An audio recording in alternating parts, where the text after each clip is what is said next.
ถ้าพูดถึงความผิดทางอาญาสิ่งที่อยากให้ประชาชนได้เข้าใจความผิดทางอาญาแบ่งออกเป็น2ประเภทครับประเภทที่1เราเรียกว่าความผิดต่อแผ่นดิน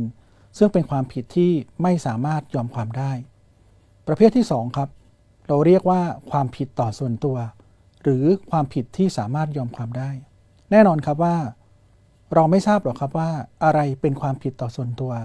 อะไรเป็นความผิดต่อแผ่นดินสิ่งหนึ่งที่อยากให้พ่อแม่พี่น้องประชาชนได้เข้าใจเป็นหลักการเบื้องต้นก็คือ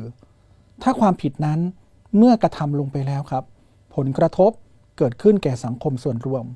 ความผิดเหล่านั้นจะเป็นความผิดต่อแผ่นดิน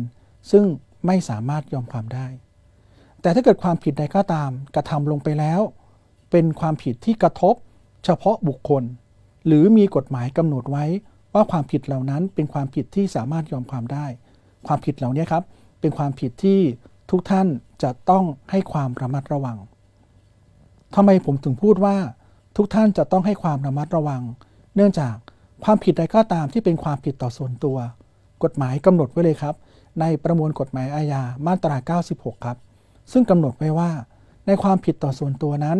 ผู้เสียหายจะต้องไปร้องทุกข์ภายใน3เดือนนับแต่วันที่รู้เรื่องและรู้ตัวผู้กระทำความผิดหากไม่มีการไปร้องทุกข์ภายในกำหนดระยะเวลาดังกล่าวผลที่เกิดขึ้นคือจะไม่สามารถดำเนินคดีกับบุคคลที่กระทำความผิดได้เนื่องจากคดีจะขาดอายุความสิ่งที่ต้องการที่จะสื่อประชาสัมพันธ์ก็คือถ้าเราได้รับความเสียหาย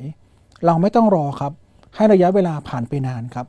เมื่อเรารู้สึกว่าเราได้รับความเสียหายจากการกระทำของบุคคลใดบุคคลหนึ่งซึ่งเป็นความผิด